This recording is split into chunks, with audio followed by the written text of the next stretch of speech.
Recording in progress.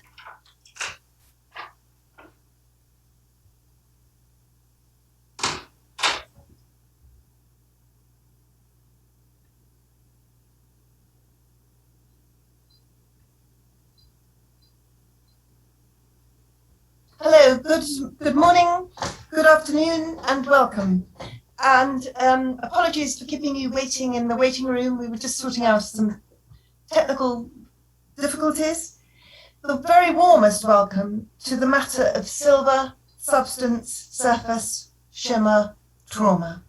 This online interdisciplinary symposium sponsored by the British Academy and the Department of History of Art at the University of York. I'm Helen Hills. We've spent a very enriching couple of afternoons together thinking about silver, seeking to learn from it and from what people made of it, and the connections and differences it makes and made in the so-called early modern world, the ways in which it came to matter more or to be discounted, its part in the cosmos, in European and indigenous cosmologies and philosophies of hierarchy and connectivity, how it's inflected by light and ideas about light, a metal that shimmers or a shimmering that can manifest in and as a metal. We've seen how the Spanish dependence on the metallurgical knowledges and skills of Africans and indigenous peoples got written out of the accounts, yet how that can, at least in part, be retraced and recognized. And yesterday, Elena Phipps showed us the effects of skillful manipulation of silver in tornasol, yoke, and chimi, which produce immensely diverse and highly subtle effects in Andean weaving, some spiky, like ploughed soil, which brought to my mind that line of Hopkins, sheer plod makes plough down Sicilian shrine, and other textiles which she showed us like mirages shimmering in the heat, miraculous, almost diaphanous. Silver woven on warp and even on weft to create ravishingly sensuous fabrics, hugely heavy in weight, certainly, but heavy also with magnitude of meaning, of resonant allusions, threaded through not only iconographically with images from stories and myths, but freighted with possibilities which might be suddenly unleashed when brought to life by light, by being worn in movement, flashing almost iridescent. And we learnt about the ways in which the tupu seems to have been a bright signal of indigenous women's continuity, value, presence, a link with the past in a world of unimaginably dramatic upheaval and change. And we've touched on the issue of work and the processes required to extract, purify, alloy, and fashion silver. And we're going to hear more about these, I hope, today. Unlike gold, which in a sense just goes on being gold, silver is often seen as less dependable, a more dubious affair. It attracts question and suspicion. Yesterday we learned from Sergius Codera of silver's untrustworthiness, the treacherousness of counterfeiting and of countering the counterfeiter in 16th century Germany by wily assayers like Samuel Zimmermann, and how in the world of silver's truth and untruth, what met the eye was both what deceived it, but also with touchstone and needles and erudition could be a measure of what was true. And yet, as Marlene Bidwell Steiner showed, scintillating metals can have dangerous effects on bodies and on souls. And then silver is implicated in the process of purification. In the end, silver shines brighter than gold. And while less precious, is more intimately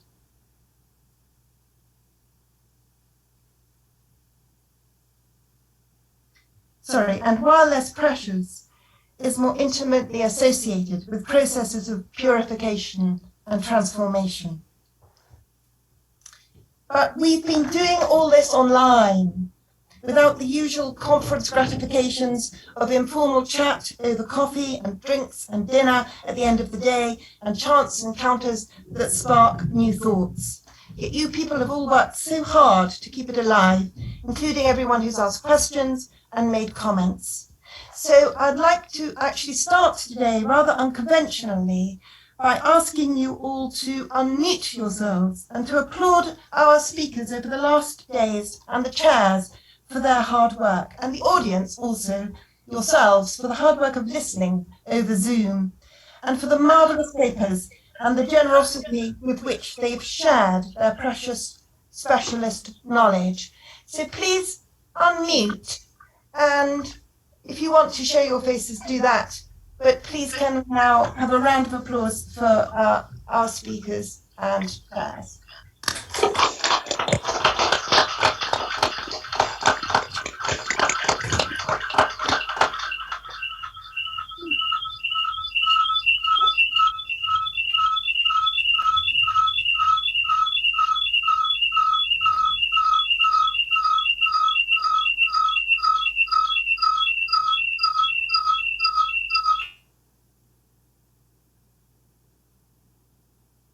That seems to have been Zoom's contribution to it, the applause.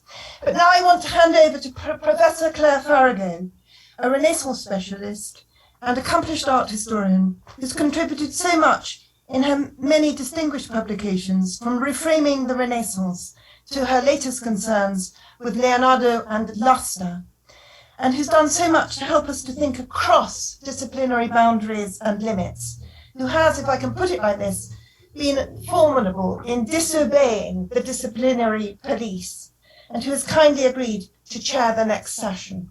So over to you, Claire.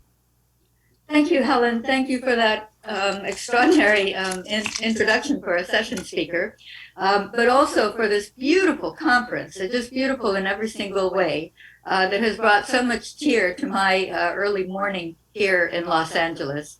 I'm very pleased to be part of this. Far outside the expertise of most of the people who are here. I have learned so much, and it will take me quite a long time to process.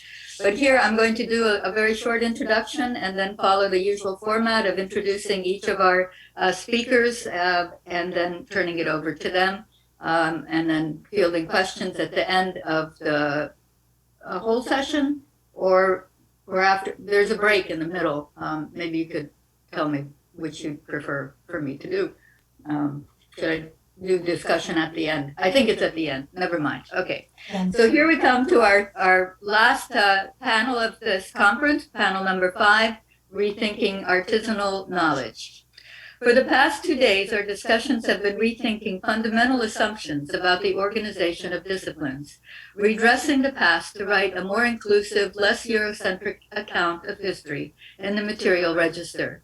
How is the extraction of silver from a mine in Potosi related to the production of silver luxury goods in Antwerp or Naples?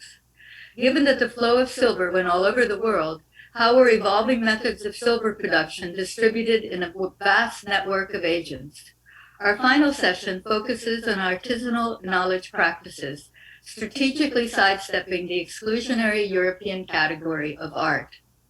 In rethinking processes of knowledge production in a global framework, the focus on process puts the emphasis on skill, experimentation, and the many kinds of information that were integrated in workshops and distributed across trading zones. Conceiving artisanal knowledge production historically in these broad terms also makes it possible to defamiliarize European conceptions of artistry, to think its history anew.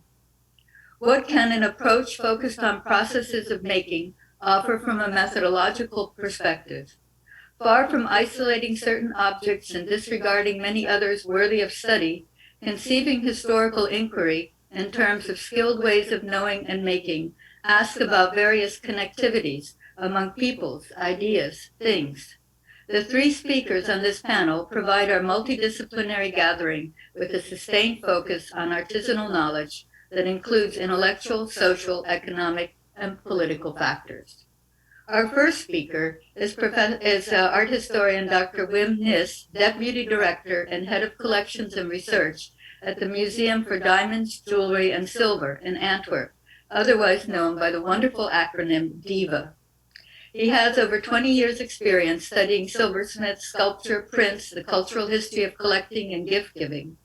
His current work focuses on the long 18th century, studying the production, distribution, collecting, and use of materials and ornamental prints for silver and jewelry in the Austrian Netherlands. His paper today takes an interdisciplinary, distributed agency approach to the creation of silver objects in the southern Netherlands that show the range of activities with the design process leading to the commercial production of both traditional and innovative works of art that includes designers, modelers, subcontractors, suppliers, engravers, clients that are equally part of the history of silver objects.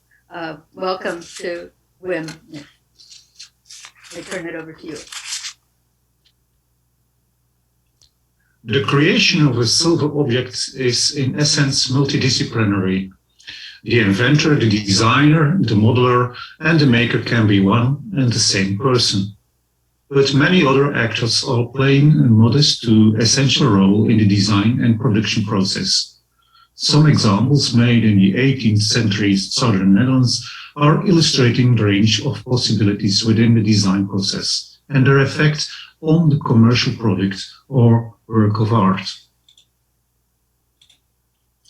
The transfer of skill is essential for the development of a silversmith, but is also closely connected to the financial resources and the main ambition of the apprentice, working as a journeyman, a subcontractor, or a master silversmith, chaser, small worker, wire maker, caster, or jeweler, to mention a few options.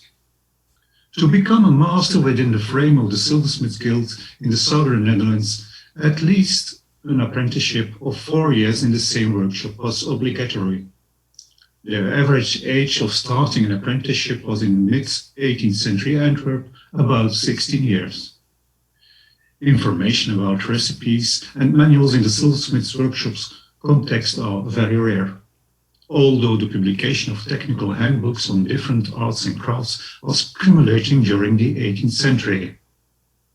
Only one specific handbook for silversmiths was available in Dutch, die Wegwijzer voor de aankomende goud- en zilversmeden by Willem van Laar, first published in 1721. The Mechelen edition was at the earliest available from 1754, but none of the surviving copies can be linked to a concrete silversmith, and their probate inventories and auction catalogues are till now mute on this topic.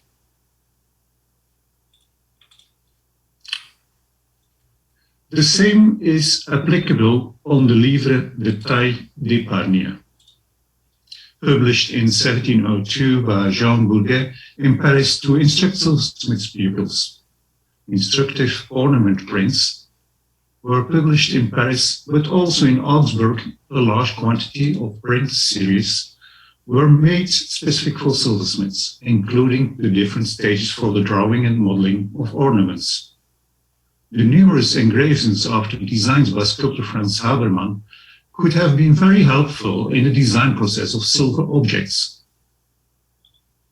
The Éléments d'Orfèvrerie, first published by Pierre Germain in 1748, was not only a source of inspiration for ornaments, but had also a strong focus on proportion and scale of the silver objects.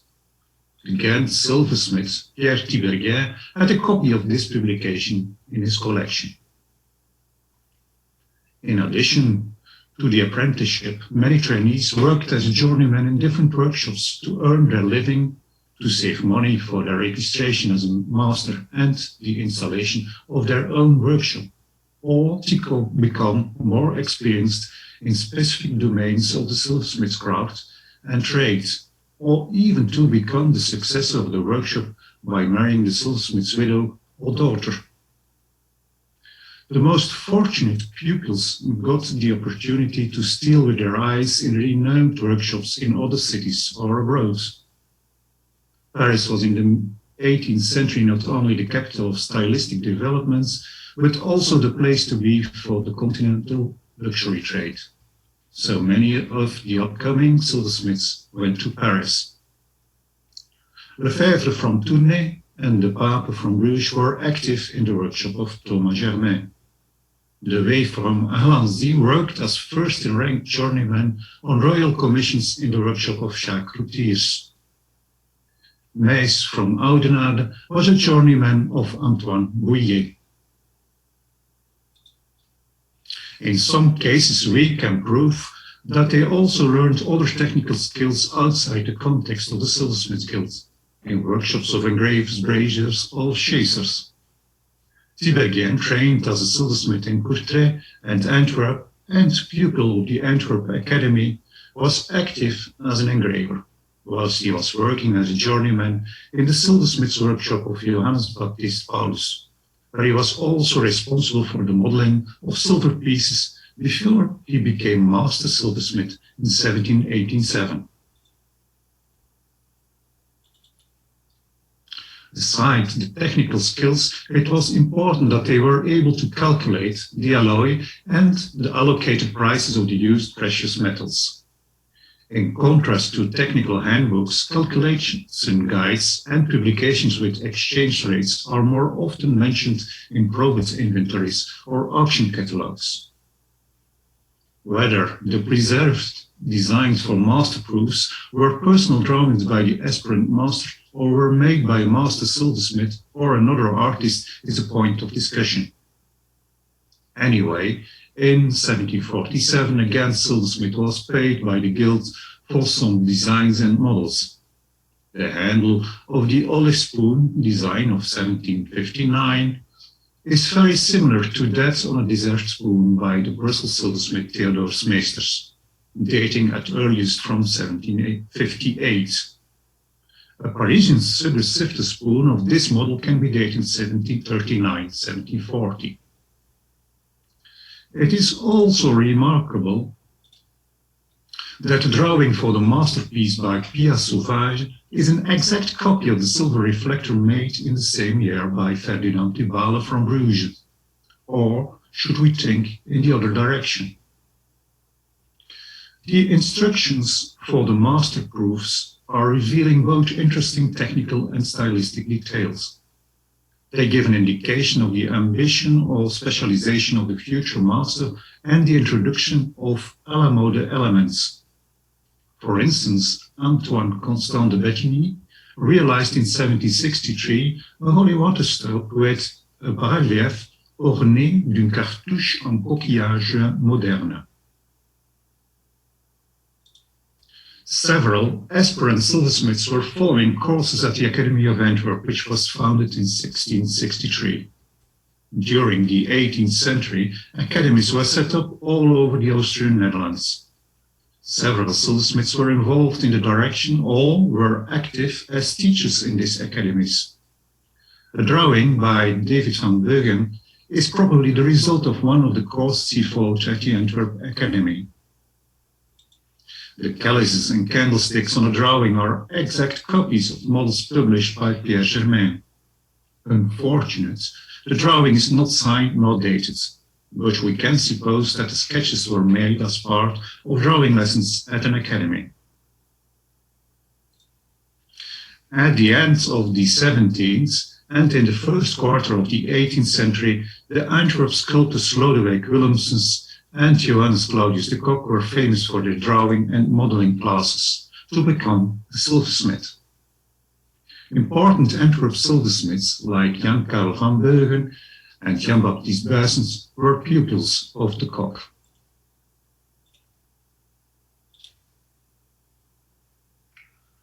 Petrus Hoffinger, whose parents were exploiting Le Magasin de Paris in Antwerp, was not only a pupil of the Academy in Antwerp, but also silversmith Jan Baptist Buysens and painter Michiel van der Voort. Before he went to Paris, he learned to draw leaves and figures in the workshop of François-Joseph Boudouille in Lille.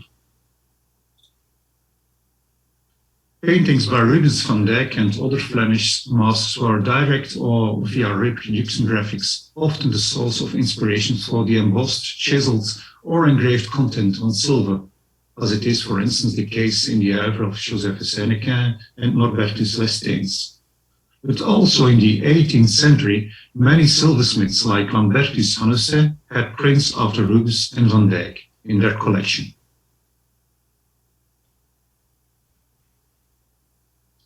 Ornament prints had a substantial influence on the stylistic development of silver. Many series were published in Paris, Augsburg and Nuremberg, but also in Rome, Wien, Prague, Amsterdam or London. Specific ornament prints for gold and silversmiths published in the Austrian Netherlands are extremely rare. Only 4 series, all published in Brussels, are known. But their real focus is on jewelry rather than on silver. The production of more generic ornament prints in the Austrian Netherlands was not really the focus of local engravers. Book illustrations, devotional images, ex libris and the like were their specialty. The Nouvelle Cartel by Heilbroek and the Rococo Cartouche by Fruitiers were exceptions. As it is the case for manuals, tracing information about ornament prints in silversmiths' workshops is not that evident. References to specific ornament prints and design are extremely rare, but in some cases the silver speaks for itself as proof of the presence or use of ornament prints. 5 examples are showing the direct or indirect influence of ornament prints. One of the first works the Brussels silversmith Lambertus Millet ever made, a pair of candlesticks, are inspired on a design by Meissonier. Another Brussels silversmith made 2 cruets after a design for a newer, published by Germain in the Éléments d'Orfèvrerie. Also, Egidius Cornelius, working in Diest and Tienen, used for sure the Éléments as a reference when he made a mustard pot and caster. The Havre of Babel was an obvious source for Franciscus Ness, a copper and silversmith who had, as a son of a sculptor, great capabilities to shape silver sculptures even before he became a subaltern master in the Brussels Silversmiths Corporation. 2 life-size seraphims are the proof of that. It is likely that an illustration designed by Bernard Picard was one of his sources, whether or not provided by the client, the vicar of Rubelmonde. His younger brother, sculptor Philippus Ness, used this print as a direct model for a wooden medallion. Some silversmiths had indeed the capacity to design and model their own works of art. One of the examples is Jan Antonie de Pies, alias Daedalus. As a silversmith's son, he also got a formation at the Antwerp Academy. He was not only renowned for his sculptural silverwork that he fully signed, but also one terracotta relief survived. The snow figure he realized in 1716 disappeared, of course, but was illustrated in the Chronicle of Antwerp. His asymmetrical designs are, in comparison with the Disegni Diversi by Giardini, even more dynamic, and in a certain way is a precursor of the Rococo. Jan Baptist Verbergt, another important Antwerp silversmith and Chasez is a silversmith's son who attended the Antwerp Academy. In 1756, he stayed in Paris in the workshop of his uncle, the royal sculptor Jacques Verbergt. Not until 1771, he worked as an independent silversmith. Silverwork with the sponsor's mark of his father Michiel is often signed by Jan Baptist. Some double designs, including different suggestions for the realization of silverwork and designs for international clients, are signed by Jan Baptist Verbergt. He worked also after the designs and wooden models by sculptor Cornelis de Smet, as it was the case for the realization of a crozier. Aside this, he was also tributary to the models published by Jean-François Forti.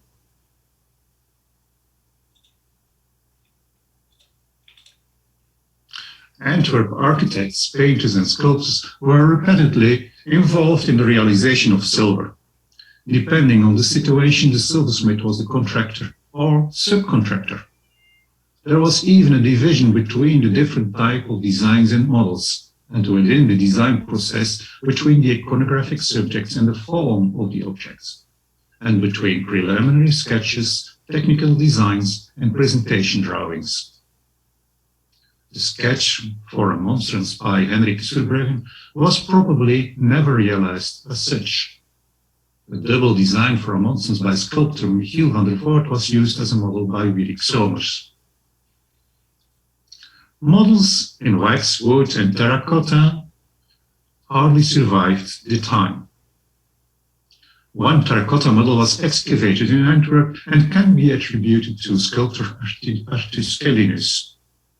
The silver cruet tray by an Antwerp silversmith and another by Wierik Somers are closely connected to the design of the depicted scenes on the model. The silver holy water stove by again Wierik Somers is inspired on a drawing to Kellinus. The only, to my knowledge, surviving wooden model from the southern Netherlands is preserved in the Church of St. Paul in Antwerp. This model for a silver ceremonial staff was made by sculptor Willem Kerks and realized by Josephus Henneke for the Church of St. Walburga in Antwerp. Lambertus Hanussen was one of the favorite suppliers of the Van Susteren family, who engaged architect sculptor Jan-Peter van Borsheid for the architectural design of their city palace in Antwerp and the embellishment of their castle in Schravenwezel.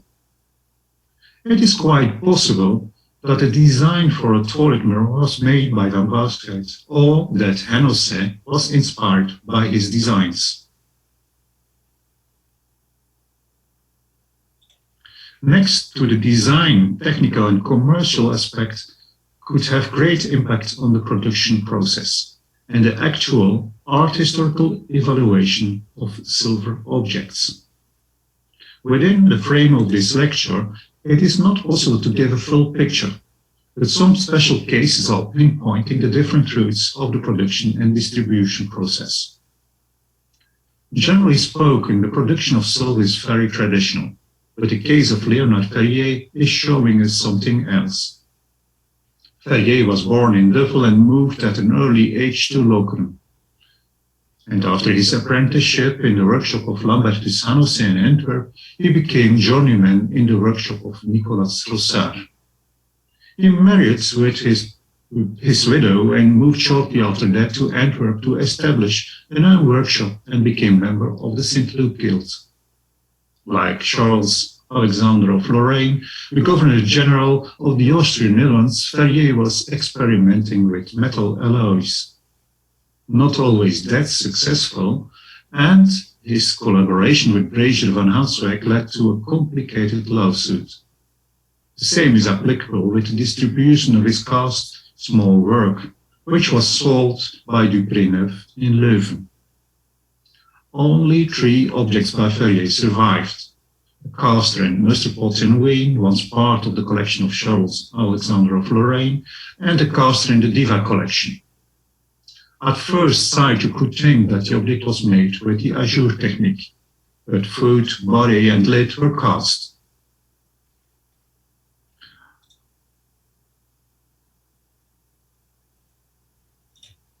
Other examples are showing that castings could have a commercial advantage within one workshop or even on a larger scale. Some oil and vinegar quotes are illustrating that at large. Within the workshop of Franciscus and his son Egidius Nys, handles and sculptural elements were used repeatedly along 3 decades. The same is applicable between workshops in different production places all over the country. Was there one or more supplies for this type of components, or were castings models circulating? Anyway, this standardization was less time consuming for the silversmith and less skills were needed to get a satisfactory and cheaper result. In some exceptional cases, you can find more than one sponsor's mark on an object, as it is the case on 2 spoons and a fork. The cutlery was made in Antwerp and sold in the shop of the silversmith Antonius de Schepper in St. Nicholas.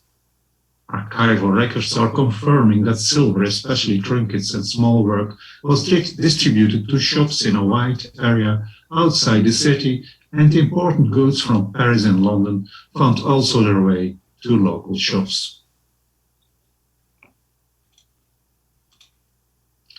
In other cases, ornamental parts were circulating independently and were mounted by gold or silversmiths.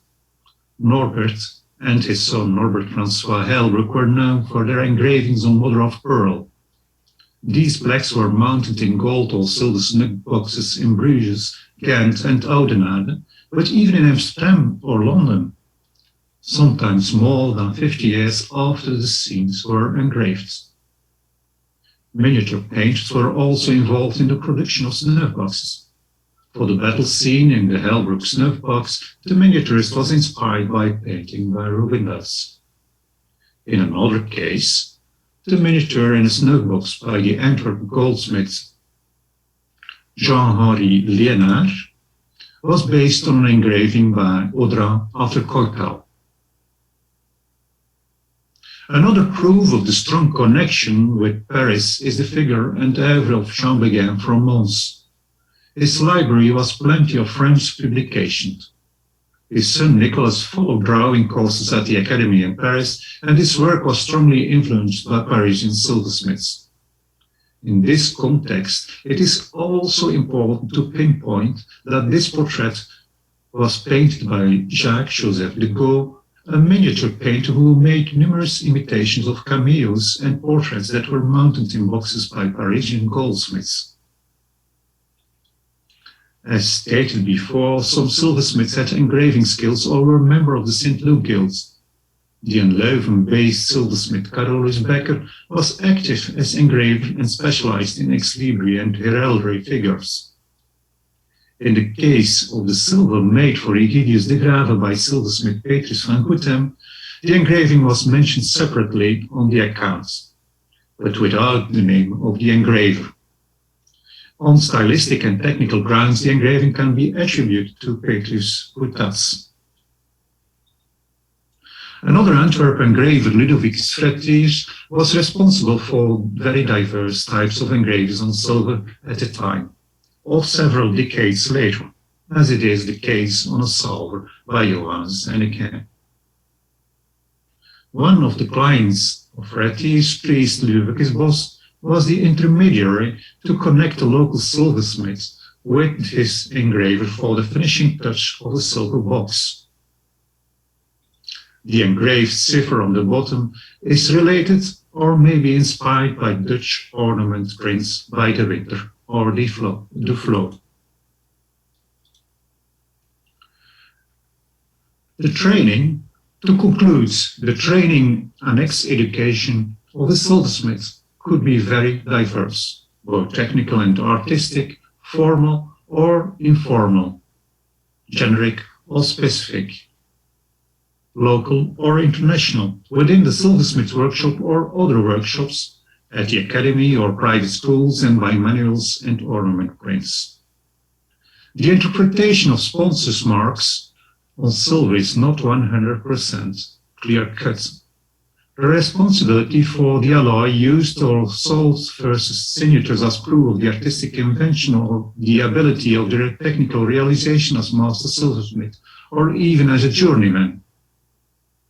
The silver object is in many cases not a result of one person, but a result of a professional and artistic collaboration within the context of the own workshop by subcontracting, or the result of the wishes of the client. Designs and models by architects, painters, sculptors, and colleagues, the application of iconographic and ornamental sources, distribution and use of cast elements, and a finishing touch by painters and engravers are possible options. The final results could be innovative or quality work, a traditional or à la mode standard commercial product. I thank you for your attention. Thank you very much, Wim. That was fascinating and extraordinary detail. I see in the chats we're already looking at people thinking about how silver and tobacco from the Americas imprinted on the culture of Imperial Europe. I'm sure we're going to have a great discussion, but for the moment, let me just go on to our second speaker. We're a little bit behind time-wise. We got a late start. Our second speaker is Dr. Michelle Feather-Nadov, who is both an artist and an anthropologist with a PhD from El Colegio de Michoacán and an MFA from the Art Institute of Chicago, who is speaking on coppersmithing in Mexico and silversmiths amongst the Yemeni Jews. Her work asks how artisans and other actors entangled in the field of craft perform as powerful translators of aesthetics, politics, and history.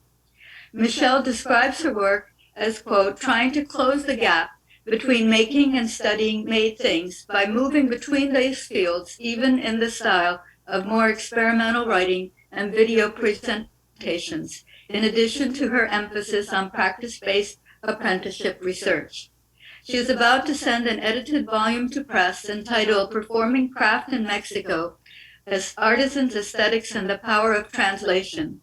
And she's completing a monograph based on her apprentice-based PhD research in Mexico with coppersmiths, entitled An Anthropology of Making in Santa Clara del Cobre, Mexico, The Presence of Absence. Her paper today weaves together stories from 2 different places that incorporated elements from many different countries joined by migratory trade routes. Welcome, Michelle. Thank you. I'm going to try to share my screen now. And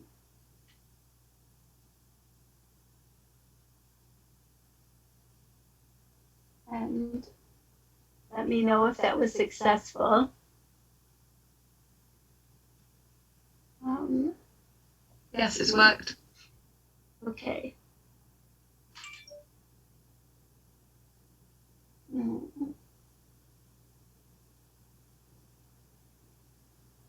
I'm trying to get this out of the way.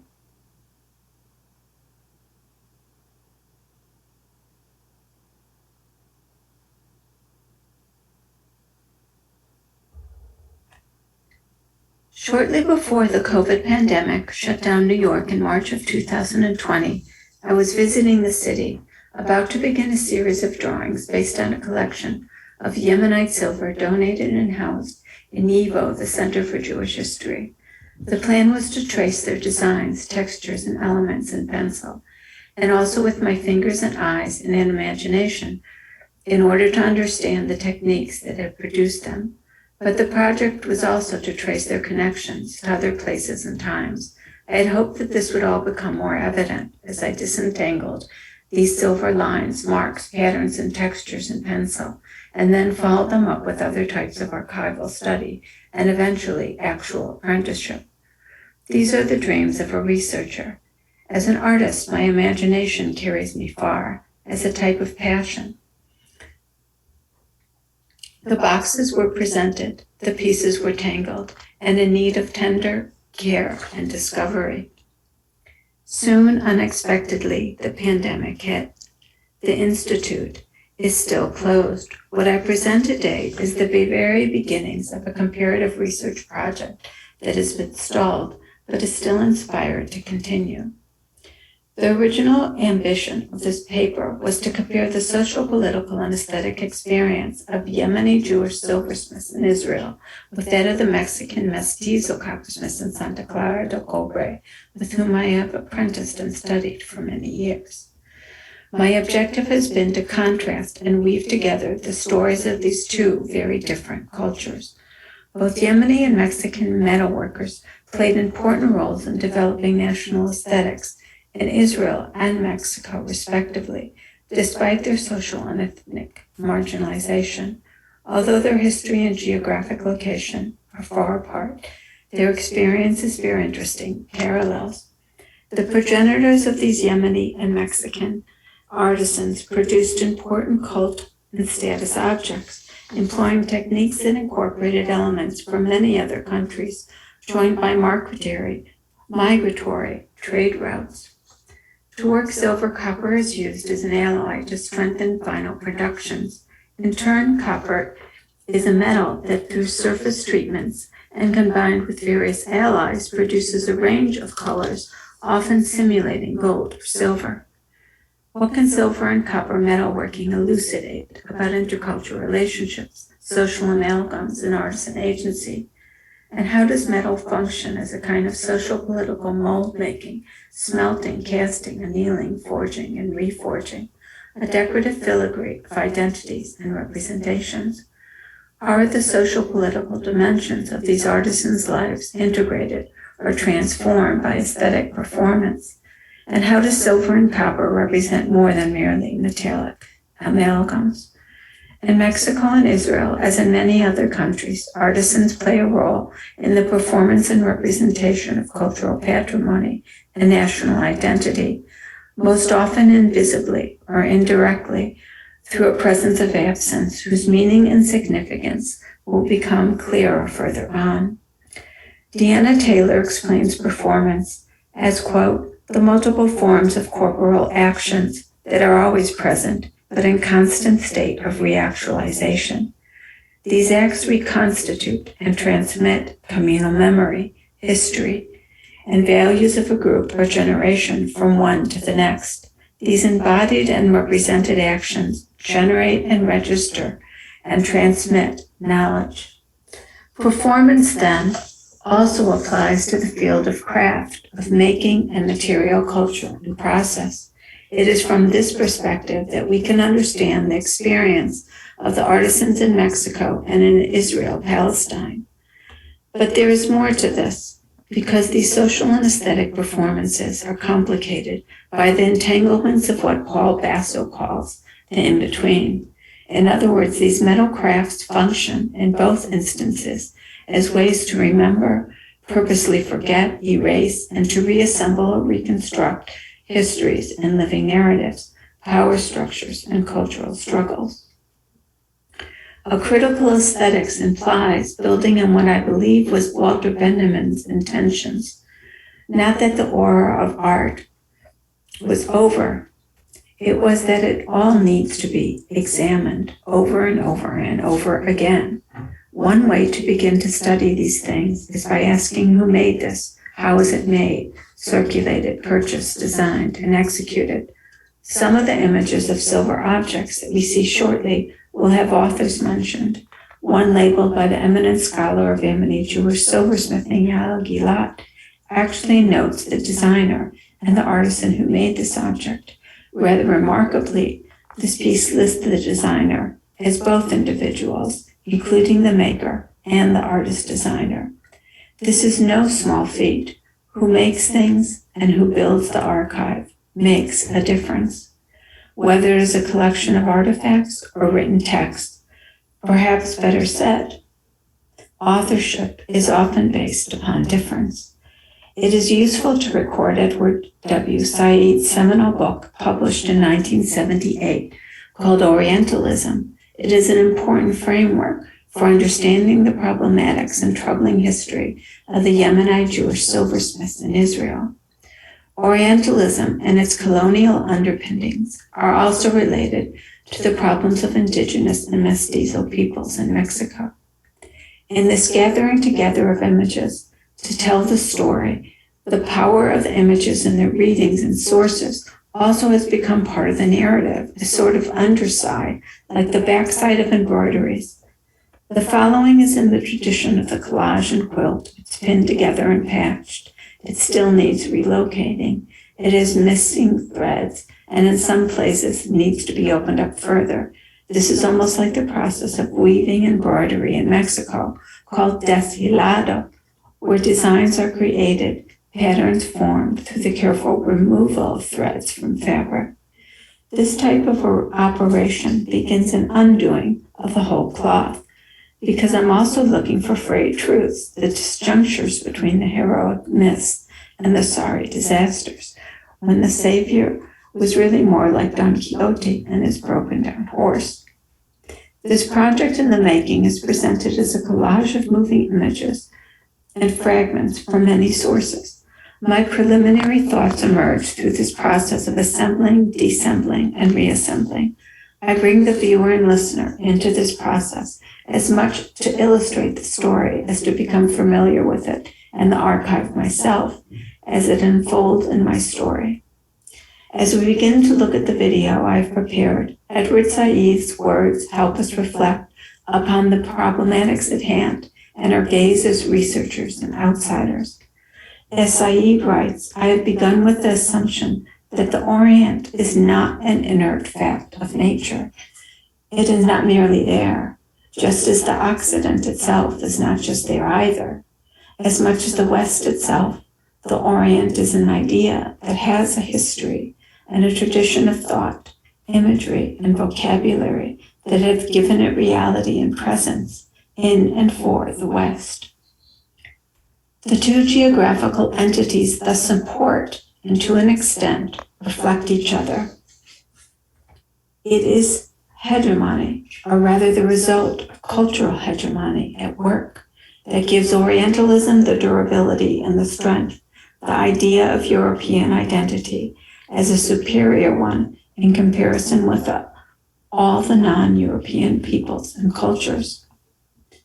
In a way, Orientalism depends for its strategy on this flexible, positional superiority, which puts the Westerner in a whole series of possible relationships with the Orient without him ever losing the relative upper hand. While we look at the following images, we should bear these ideas in mind, as the imaginary politics and policies that evolved from them impacted greatly the lives and trades of the Yemeni silversmiths.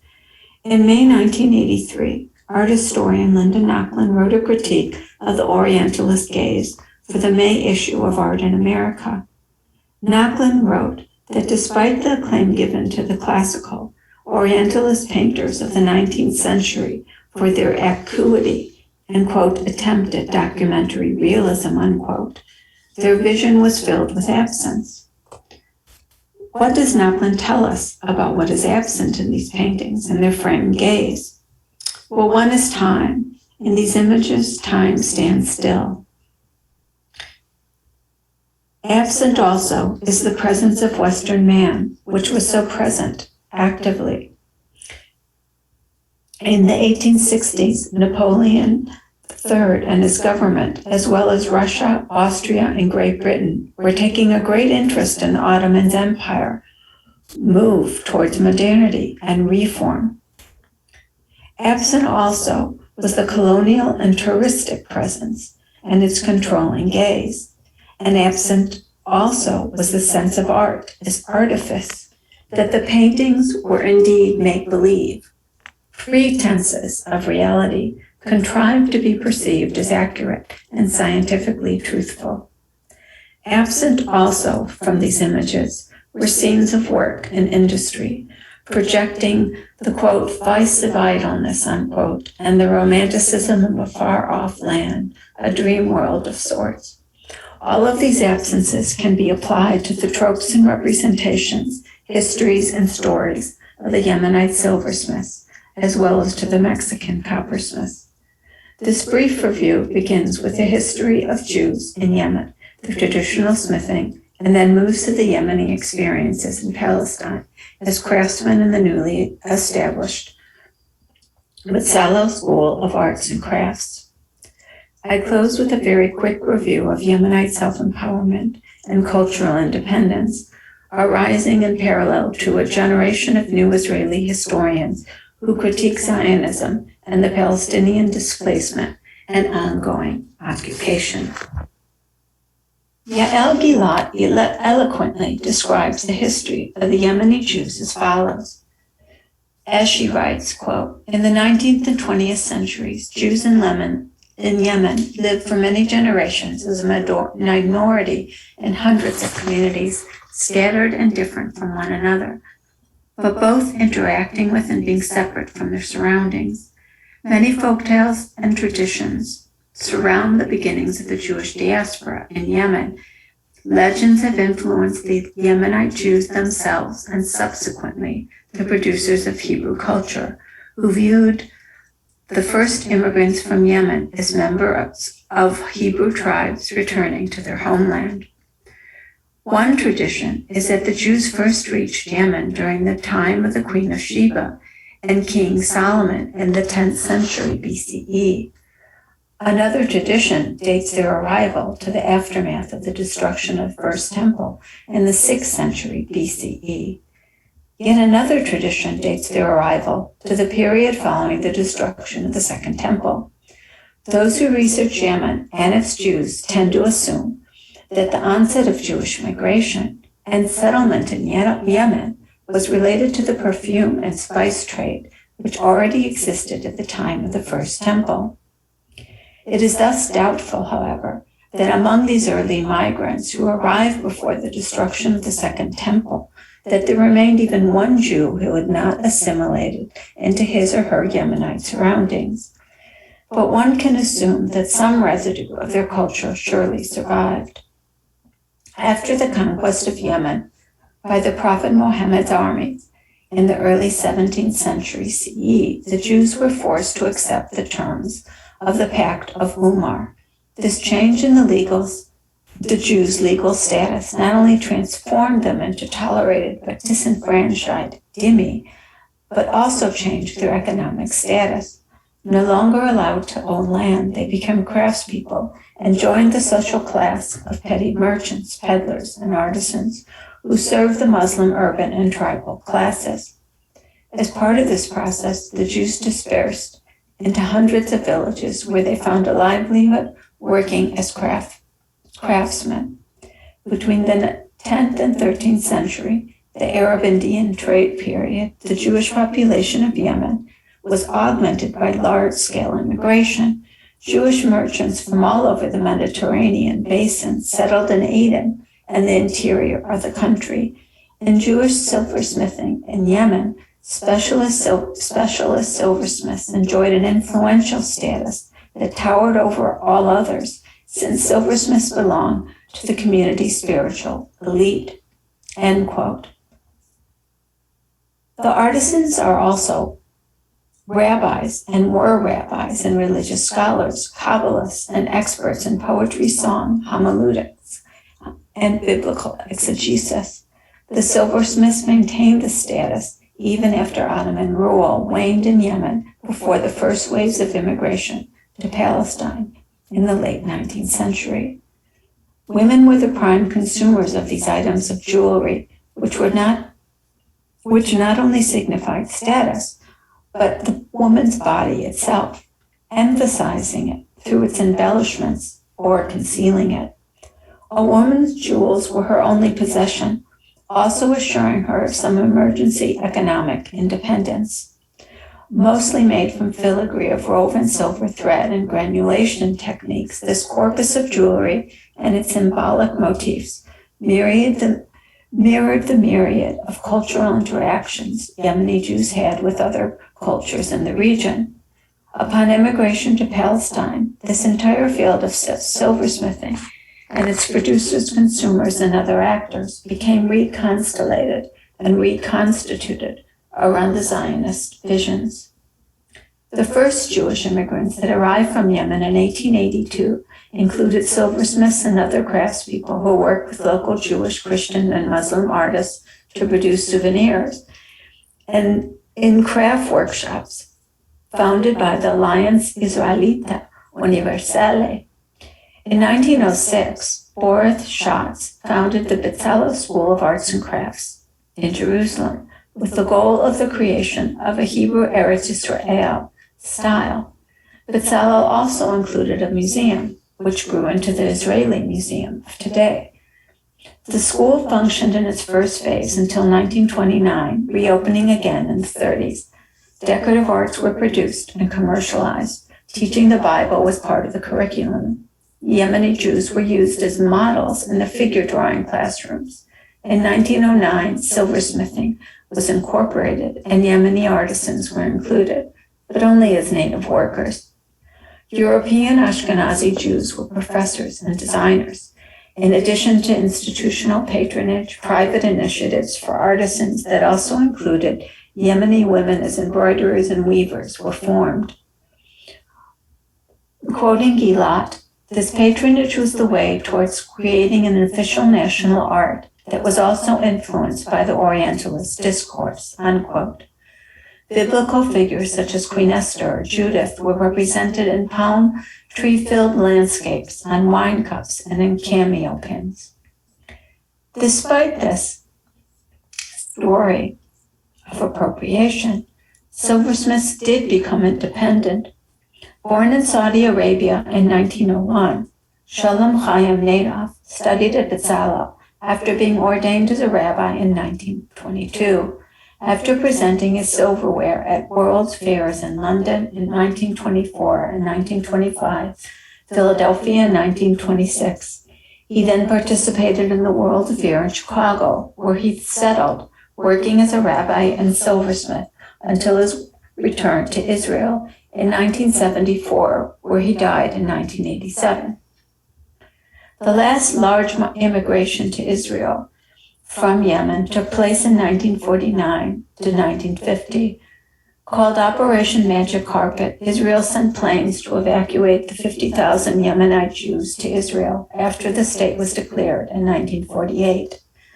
Esther Mayer Glittenstein writes about this formative myth and its painful reality. Medical reports documented the terrible condition of the Yemeni adults and children when they arrived from Aden, where they had gathered awaiting the airlifts.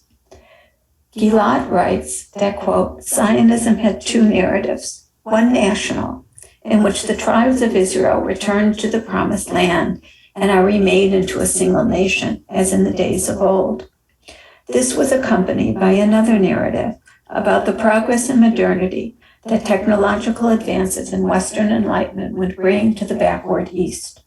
For the Ashkenazic Jews of Eastern Europe, the Yemenite Jews symbolized a troubling ideal that at once was authentic and native to the region, but which was also perceived as primitive, as opposed to that of the enlightened and progressive Europeans. The creators of modern Hebrew culture shaped the image of the Yemenite according to their needs. The idealized image of the native Yemenite was employed repeatedly for ideological and social goals. The new Hebrew culture was to contrast with the old Judaism of the villages in Eastern Europe. The motto was renewal versus tradition, and the strong, vigorous pioneer versus the weak, diasporic Jew. Yet despite this, the objects we see produced here are irrefutably beautiful. And there were artisans that were successful and became independent. And some, although only a few, continue to work as silversmiths today, following the lead of their fathers and grandfathers. Yemeni silversmiths and other Yemenis in Israel have been taking back their own culture through song, dance, and other art forms. Some Yemeni went back to photograph the last Jews that remained in the 1990s and 1980s. New traditions such as the bridal henna ceremony and the bedecking in silver ornaments have been maintained and also renewed. To conclude, I would like to reflect that making things is making worlds. To look at craft or make things from a universalist approach as Orientalist is also to diminish them, their context, and the life worlds in which these exist, coexist, translate, and transport. Making things is a making of worlds in the best possible and worst possible sense, in a colonial and decolonial meaning. What concerns me also as a maker, both as artist and anthropologist, is how to contribute to making the pluriverse. My research does not create these worlds, but only recognizes what is already present, visible or invisible, present even in its absence.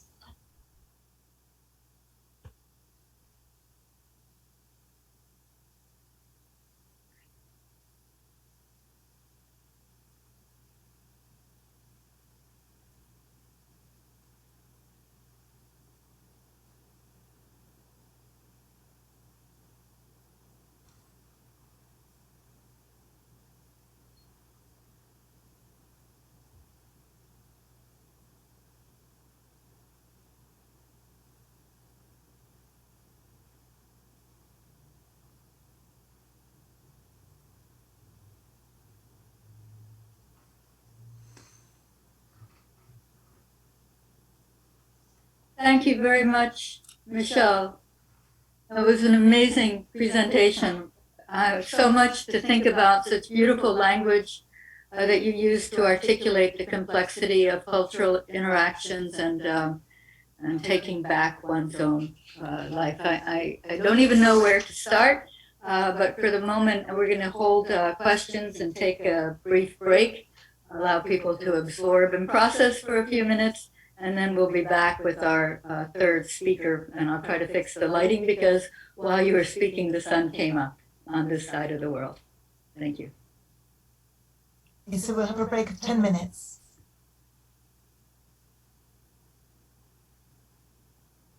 Recording stopped.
Recording in progress.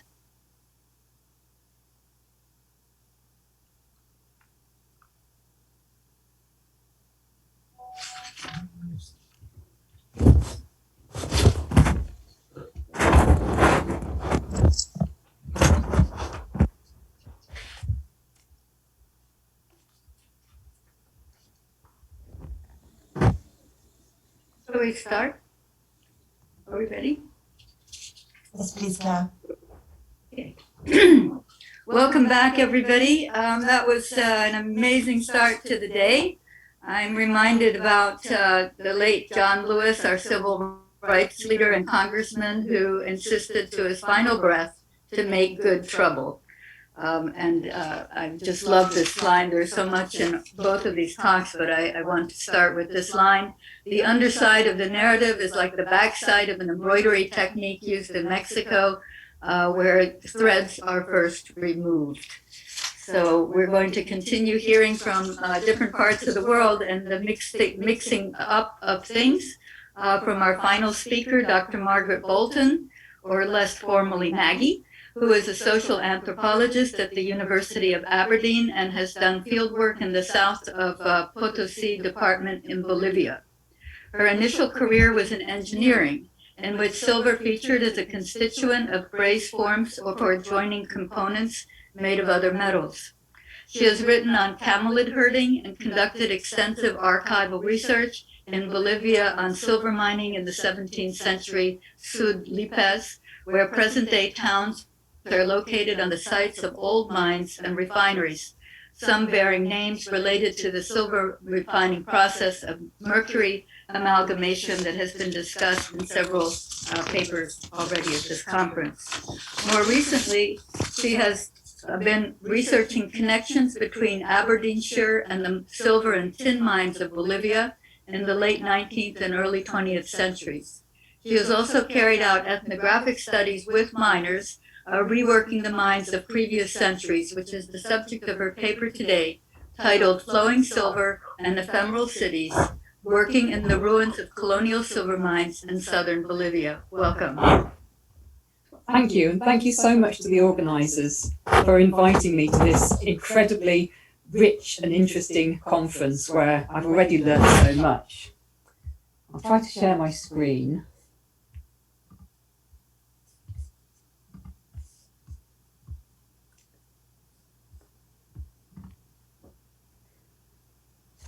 Right. This paper has an ethnographic focus and deals with present-day understandings of colonial silver mining and how present-day miners conceive of the materiality of historical colonial silver and how they relate this materiality to changing economic circumstances. It also offers an opportunity to look at colonial silver mining in the Andes outside the city of Potosi. The ethnography was conducted in the mid-1990s among Andean artisanal miners from local communities working as a small cooperative at a site called Buena Vista near San Pablo de Lipez in the south of Potosi Department. Lipez has long been associated with silver mining. Pablo Cruz and his co-authors date the exploitation of Argentiferous galena, known in the Andes as soroche, to the Inca era in Sud Lipez. Archival sources show that Spaniards became aware of silver deposits in Lipez as early as the 16th century, but that mining there gained pace in the 17th. To the north, in what is now Nor Lipez, there were mines at San Cristobal, which was one of the mining sites where the Spanish metallurgical priest Alvaro Alonso Barba was stationed. We've already heard about him this conference. At San Cristobal, a contemporary open-pit development has obliterated an old and rather beautiful colonial town, including the church where Barba was stationed. In what is now Sud Lipez, silver mining and refining was established in the 1620s at a number of sites: Santa Isabel, Guadalupe, San Pablo, San Antonio de Padua de Esmorocco. However, from the late 1640s onwards, it shifted westwards to a site known as San Antonio del Nuevo Mundo, and mining grew there explosively over the following 50 years, with its mines in some years exceeding the production of those of the city of Potosi. At an altitude of 4,700 metres above sea level, on the slopes of the mountain Cerro Lipez, a large settlement was built, with over 5,000 inhabitants at its peak, which is more than the present-day population of the entire province. Tim Schroeder yesterday described the city of Potosi as wild. Well, he hadn't seen San Antonio. This settlement, dominated by a huge cathedral-sized church, has been termed an ephemeral city by historian Raquel Gil Montero, due to its rapid appearance and its equally swift demise. In addition to the Spanish town with its vast church, there was a further settlement nearby, now known to local people as Pueblo Fantasmal, which in archival sources is named Huayco Seco. Here, 17th century mine workers were housed, and there are still a few mine entrances to be seen.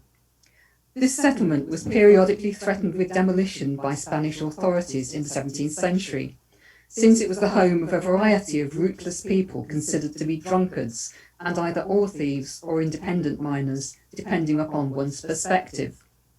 These miners are labelled cucos in the archival documents I've seen, but their actions and their indeterminate origins resemble those described as cactures in the 18th century Potosi. The third settlement was a chain of ingenios or refineries, constructed along the course of a stream that descends the mountain towards the Lipez plain. Here, silver ores not amenable to smelting were pulverised before being mixed with mercury to produce silver-mercury amalgam from which metallic silver could be extracted. Ruins of both settlements and the ingenios can still be seen. The huge church, now in ruins, was still in use with its gilded altarpiece back in the 1960s, when it was photographed by a group of scientists from Imperial College London.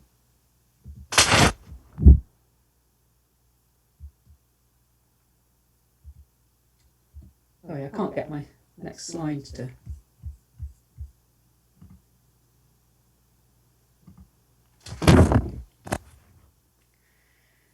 Present-day Lepeños from the older generations remember attending the church as children and picking pieces of grain out of the plaster on its walls while fidgeting during the sermon. The gilded altarpiece and colonial oil paintings from the church were removed to the convent of Santa Teresa in Potosi in the early 1990s. Silver exploitation at San Antonio del Nuevo Mundo underwent two phases that mirrored those of mining in Potosi. The early years involved exploiting soroche and the ores termed pacos, located close to the surface, that were refined in indigenous wind furnaces, or huayras. When these deposits were exhausted in the 1670s, the Potosino entrepreneur Antonio Lopez de Quiroga financed the construction of an adit to both drain the mines and intercept lower-lying veins of the silver ores termed negrillos. The construction of the adit led to a peak in silver production from Lipez in the later years of the 17th century. Mining all but ceased at San Antonio at the beginning of the 18th century. Peter Bakewell writes of declining ore quality, renewed flooding in the mines. Archival documents and ruins in the province attest to a further shift in the location of mining and refining to a site called Jaquegua, near the present-day hamlet of Colpani. Local people, however, tell how a plague wiped out the colonial settlement. They recall the time of the Spaniards as a time of plenty, but also as a time when people had lost sense of the proper value of things. My research respondents told me that in those times people exchanged silver in hatfuls. They plastered the walls of their houses and the church with wheat and barley flour, and they used charqui, dried llama meat, as a fuel when cooking, for inappropriate uses of foodstuffs that are hard to come by in Lipez. They were also sexually promiscuous. Couples, they say, would enter the church through the main doors to get married, and to get unmarried they would leave through the side doors, the man leaving to one side, the woman to the other. They would return to get married to someone else, sometimes repeating the procedure 3 or 4 times in a day. The priest at first was oblivious to what was going on, But he realised something was amiss when he made a mistake in saying Mass. He sent word to Potosi that the devil was present, and the religious authorities in Potosi sent a commission. According to one of my research respondents, the commission found the devil by inspecting everyone's feet, since the devil only has 2 toes. This priestly commission tricked the devil into carrying a religious book to the summit of Cerro Lipez, where they ensnared him and left him in chains. Soon afterwards, a woman arrived in the mining settlement dancing. She was called Maria Picha Picha. She admonished the people, not for being either sinful or wasteful, but for leaving our brother in chains and suffering on the mountain. The term devil is used interchangeably in the Andean world for earth beings, supais or sacras, and Maria Picha Picha, the dancing woman, in terming the devil our brother, positions herself in the same class of beings. She danced from house to house, bringing sickness to every house she entered. In fact, people told me she was a sickness. Her dancing and swirling from house to house recall the action of the wind, and today winds are associated with illnesses. According to some respondents, a few righteous people escaped from San Antonio and left to found the town of San Pablo. However, my miner friend, Don Rolando, recounted how the devil, whom he identified with the Tio of the mines, the owner of minerals, escaped from the mountain top, but on reaching the settlement and finding that everyone there had died, decided to go elsewhere, to Pulacayo, which became a major silver mining centre in the late 19th and early 20th centuries, and he would not return to Lipez until Judgment Day. Don Rolando narrated the myth to me in the mid-1990s, and then located Judgment Day in the year 2000. Until that time, he told me, with the Tio absent, it would not be possible to work the mines commercially. Despite the absence of the Tio, mining has never really gone away from Lipez. A mine in Bolivia rarely dies, and Andeans, like the alchemists of medieval Europe, claim the minerals will grow back if a mine is left unattended. Indeed, the mines of Lipez have been worked and reworked in different historical periods. Mines at both San Antonio de Lipez and Buena Vista were opened up and worked for silver around the end of the 19th century. The site of Antonio Lopez de Quiroga Socavon at San Antonio is obscured by 1950s infrastructure, and the mine at Santa Isabel is now worked for tin rather than silver. Present-day mine workings exist alongside and cut through colonial structures, and old furnaces can be found on the hillsides by those skilled in industrial archaeology. In the early 1990s, the Buena Vista mine close to San Pablo was worked by a cooperative of local families, Quechua Spanish bilinguals, most of them also llama herders. By the time I did my research, only 3 families were still working the mine, and only 1 lived permanently on site. They worked the mine for different minerals: silver, tin, antimony, zinc, and complexes of these metals, according to a combination of the prices on the International Metal Exchange and their abundance and accessibility in the mine. The whole family worked the mine, in apparent contradiction to the prohibition on women entering Andean mines that's noted in many ethnographies on the region.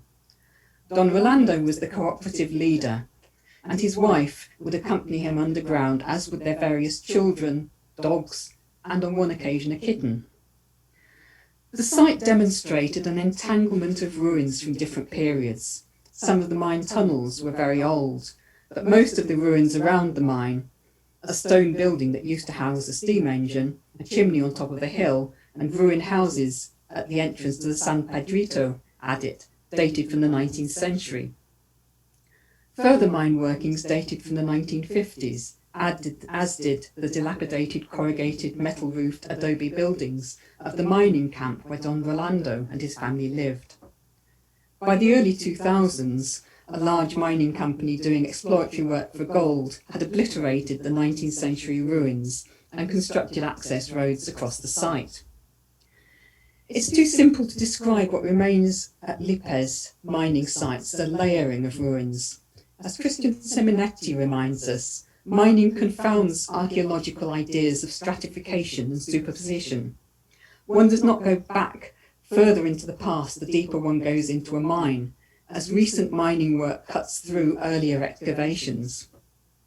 Large mining enterprises may erase old infrastructure and widen tunnels, but artisanal miners travel through old excavations, changing them little until they reach workable mineral veins, which might be at the end of existing tunnels or in the roofs and walls of the tunnels, and they extend the tunnels upwards, downwards or sideways when they bore holes for dynamite charges and clear away the rubble after an explosion. But the present of the mine is not on the surface.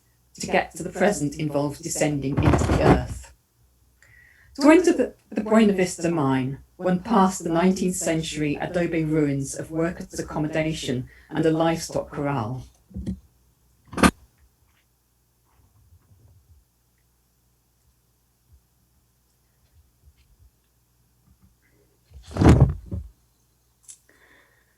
And once inside, encountered a stable for mules with a manger carved into its perimeter.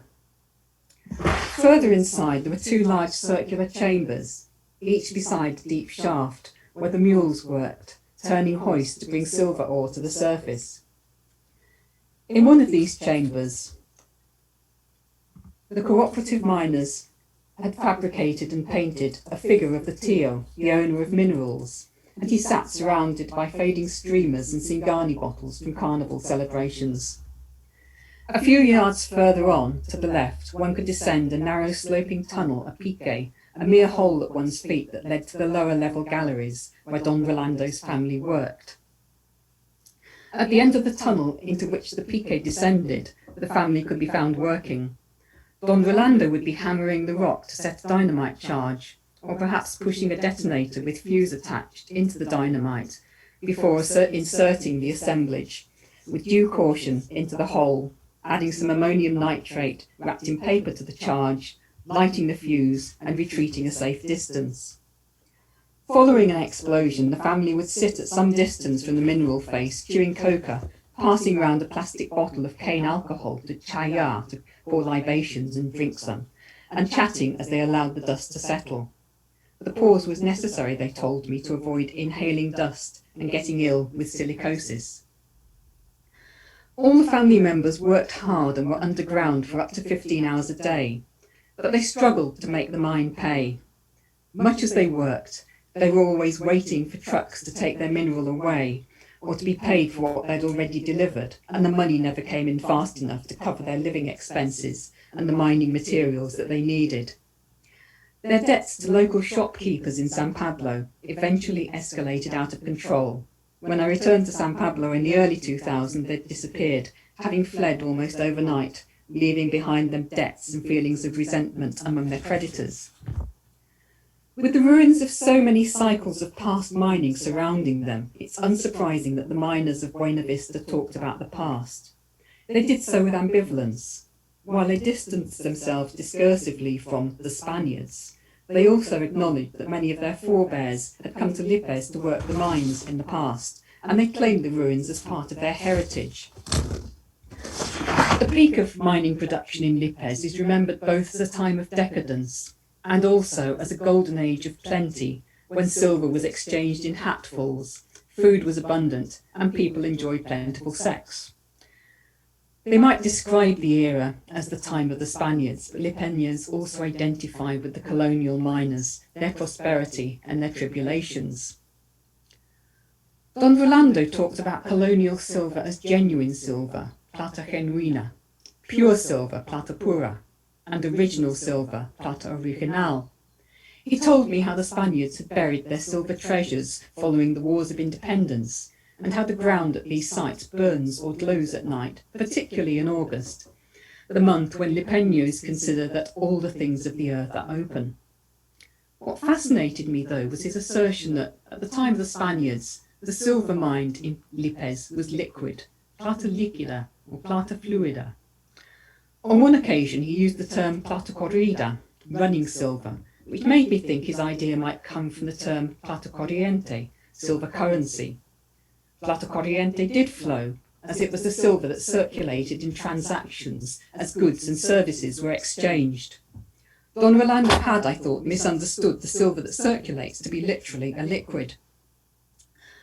Although Plata Corriente might have been the root of Don Rolando's contention, I don't think he'd have held on to the idea of silver as a liquid had it not made sense to him. He was a practical man, with a miner's knowledge of how to follow a mineral vein and place a dynamite charge to get at the silver ore contained in the surrounding rock. Indigenous Andeans do not make the same categorical distinction between animals, plants and minerals as we do. All are seen as products of the earth that grow, and indigenous vocabulary for mineral veins, including that recorded in writing from the colonial era, is shared with the tissues, the veins, nerves, or even tree rings of living beings, suggesting growth and flow rather than fixity and finiteness. It's perhaps unsurprising that it made sense to Don Rolando that the silver of colonial times would have flown through the veins of the earth faster than today as a liquid, and he thus linked geological processes of mineralization with human prosperity and progress. Simonetti and Ingold, in their exploration of the apparently oxymoronic notion of solid fluids, feature interactions of humans and materials as an entanglement. They use ice and concrete, materials regarded as liquid, to explore the current environmental crisis. They argue that the view of scientists is that the material world is as already congealed or precipitated out from the processes that gave rise to it, so that matter has become fixed, hard and resistant, properties that characterise the solid state, while the meanings of human things appear to be continually in flux or fluid. Thinking about ice and concrete, Excuse me, Maggie, we can hear you fine, but when you turn the pages close to the microphone, it's not clear. So... Sorry, thinking about ice and concrete, materials that resist categorization, helps them to exemplify how in a world of becoming, matter and meaning emerge together. In a world of perpetual becoming, solid fluids are not an exception, but exemplary of a continuous rhythmic exchange with the environment. The entanglement of ice and concrete with climate change illustrates well an inseparability of geological processes and human affairs that is apparent to Andeans reflecting on the past. Andean myth is peppered with stories about people, objects and animals being transformed into stone, congealing, but these stones don't remain fixed but come to life periodically to interfere in human business. In the Andean sentient landscape, stone and minerals are not inert matter. Some stones are wakas, powerful sentient beings, and in the mine, particularly large or fine pieces of metal or mineral ore are regarded as ilhas, mineralogical prototypes with generative properties. These pieces of ore are guarded in recesses in the principal galleries and are festooned with streamers at carnival. With the idea that they'll make the mine more fertile, they'll encourage the minerals to grow or to flow in the mineral veins. Stones and minerals congeal, but they can become fluid once again, and they are entangled with and act in human affairs. Anthropologist Marisol de la Cadena sees Andean people, Runa, in any case as not discrete entities, but as inextricably entangled with earth beings, the places in which they dwell, such that one cannot be disentangled from the other. Pascal Absi, who's worked with cooperative miners in Cerro Rico in Potosi, presents us with two images of the origin of metals. Firstly, that they grow and mature in the womb of the Pachamama, the feminine belly of the mountain. And secondly, that at the heart of the mountain there sits an old woman spinning the veins of mineral ore under the orders of the Tio.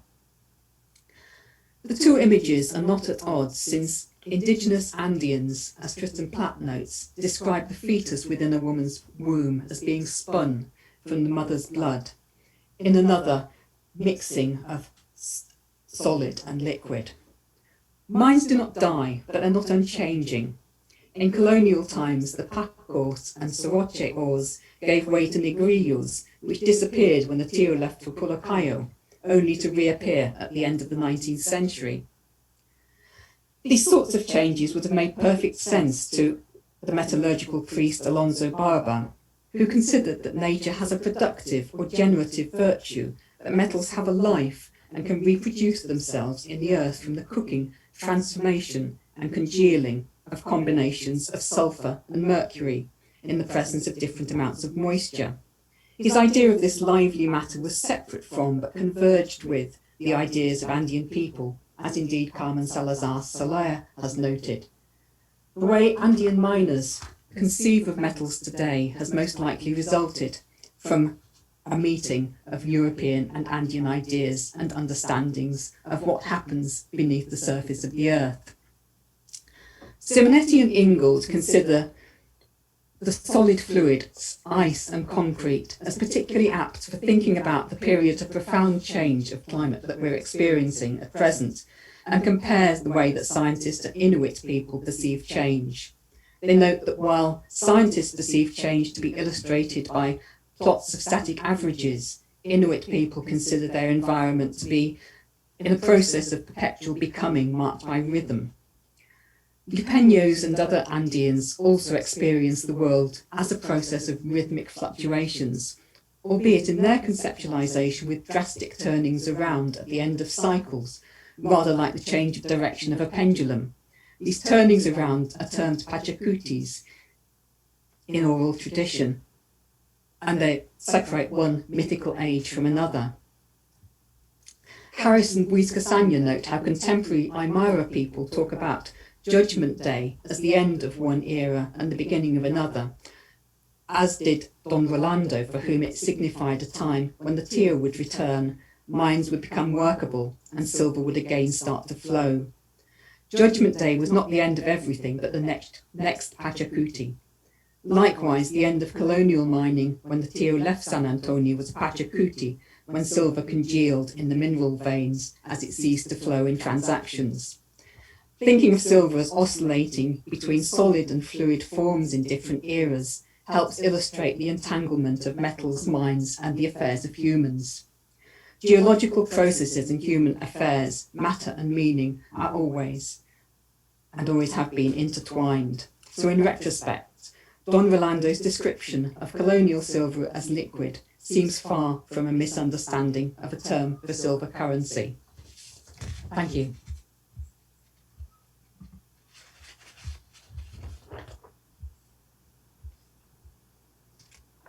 Thank you, Maggie. That was also just another brilliant paper. I invite questions at this point from our audience and participants. And maybe all the speakers could enter the video realm. Let me see, Wim is there. Do we have one? Okay, yes, Marlon Bidwell Steiner, I invite you to ask your question. Thank you. Actually, it wasn't the question. I tried to give the applause hand.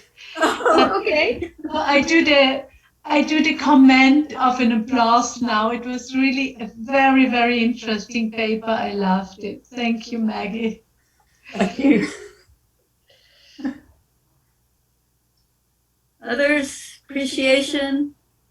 I see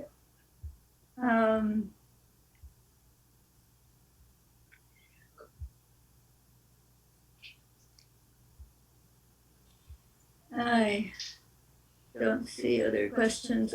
Good. Allison Wright, would you like to say something? Please unmute. Thank you very much. Just tremendous paper.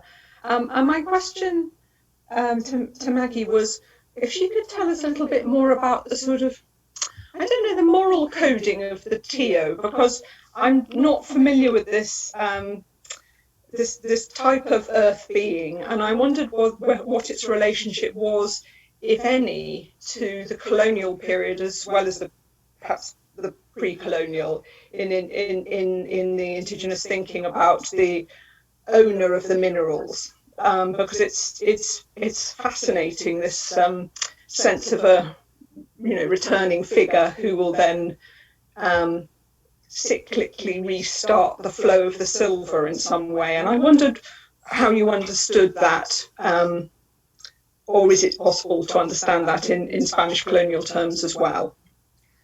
Let's start with the Tío as he's understood now. Like other Andean earth beings, he's sort of morally neutral. He can help you, and he does help miners. Miners, when they go into the mine, address the Tío, they talk to him, and he will help them find minerals. But he can also make rocks fall on their heads and kill them. So he's not good or bad. He's associated with, he takes the form of the devil in the mine, and the picture from Buena Vista doesn't show him as being very devilish, really. He looks quite tame there. In other mines, he's much more devilish.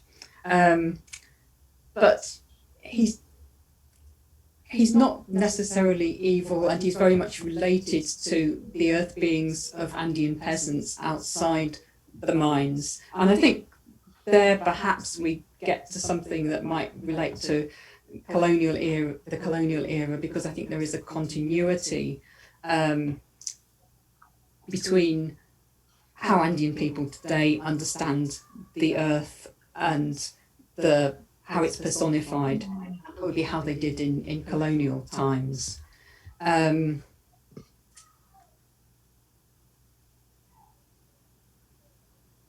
Tristan Platt writes about how present-day people enact journeys of mitayos going to Potosi, and how they also at the same place talk not only about Pachamama but about Pachatata as sort of Earth Father. So that's the sort of being that he is. And he doesn't change in character according to the geology in any way, as far as one can tell. Not as far as I'm aware. No. People often write about tin as being the devil's metal and cite the Tío of the mines, because the Tío was in Bolivian tin mines when people like June Nash did her research in the 1970s. He's also associated with silver. He's the owner of all the minerals that are there. Right, I don't right. think he changes his personality with each one. Thank you. That's really helpful, thanks. I am going to move to questions on the chat because that's where I see more activities. And I have also a couple of questions for Michelle and one for Wim. So a question for Michelle. Do you know where the early Yemeni silversmiths obtained their material? Yes, I was I was trying to look for the article, and I could try to come up with the citation. I did enormous amounts of readings to do this presentation, but one of the, I can't remember the locations, but one article specifically, and part of her last name was I think Fromm. She wrote about all the mining that was going on in that area. From what I have read, it sounded like that Yemen as a place to colonize because of the minerals was a very difficult place to get to, but there were a lot of riches. And so a lot of all the trade was happening like in the ports, like in Sana'a and Aden, but within the country was pretty brutal to travel through. But there were, I would have to if someone emails me, I will find the article, but it was discussing the great amount of mines that are there. I would guess though, and this was also a question that I had from Maggie, that I know that in Mexico, there was a lot of discussion about the location of the mines and then the smelting processes and then the fabrication processes. And they're not necessarily all linked that close together. So I would I would suspect that one thing that I would clarify, because I couldn't include it in this, is that the techniques that the silversmiths used, a lot of the filigree is based on creating very fine wire. And from what I read, a lot of that technique was, I think, broken up. There were people who formed the wire, and so that's forming a very thin piece of wire to create the forms that they were doing is very far away from smelting. So I think there's kind of like a constellation of people that were working in partnership over the territories. Thank you, Michelle. And a follow-up question to that. And I'm also thinking about the portability of these techniques that don't require a lot of institutional support, that are portable. So a follow-up question, and then one for Wim coming up. Have you noticed trends or styles in the silver pieces as a direct result of movement and migration? I'm not sure if I should take that metaphor. It's also like a metaphoric type of question. I mean, I have to say that going back to the silver filigree, it was almost a treasure trove for the silversmith to have these formed silver wires that were already made. And so that was the basis for their work, and they could travel. And the way that I think, even though there's a lot of discussion about how many people lived in Sana, if you looked at a map of where the Jews were, they were in isolated little tribal groups all over throughout Yemen. And even photographers who went back, like some of the photos I showed were, one of them, she was actually Moroccan, but she's considered a Sephardic Jew, so they identify with Yemenite Jews and she went to Yemen, and she talks about having even, the tribal small little areas all over that was still the way the Jews were, and that silversmiths were still working that way. And I might just add a political note to that, because one thing that I read that I actually thought was really interesting was that despite there was something that I read that contrasted the Iman and their effect on the Jews in terms of their restrictions, because there were a lot of laws. And it said that the Jews, when they were in these tribal areas, that the positive side of the paternalism, which could be aggressive, of these tribal leaders was that they were also protectorates of the Jews. And so it's also very interesting to think about that. But I think that there was definitely mobility. I know I sort of inherited some silver pieces that they must have come, they could have come from Israel, but they definitely could move around. I mean, it's a lot easier to lug wires of, pieces of wire around to make filigree than it is to lug like ingots of copper. So, yes. Anyway, that's a long-winded answer. I hope that was helpful and provided some information. I think that was a terrific answer, and it brings us back to the shared metaphors that are running through three very different case studies. And before I move to a more general discussion, there's a more specific question for Wim that I want to bring up here. Can Wim confirm which were the academies which hosted goldsmiths, teachers in the 18th century? Claire, I want first to thank you for your nice introduction, and also saying thanks to Marjorie and Simon for the assistance in the organization of this Congress and the invitation by Helen to speak.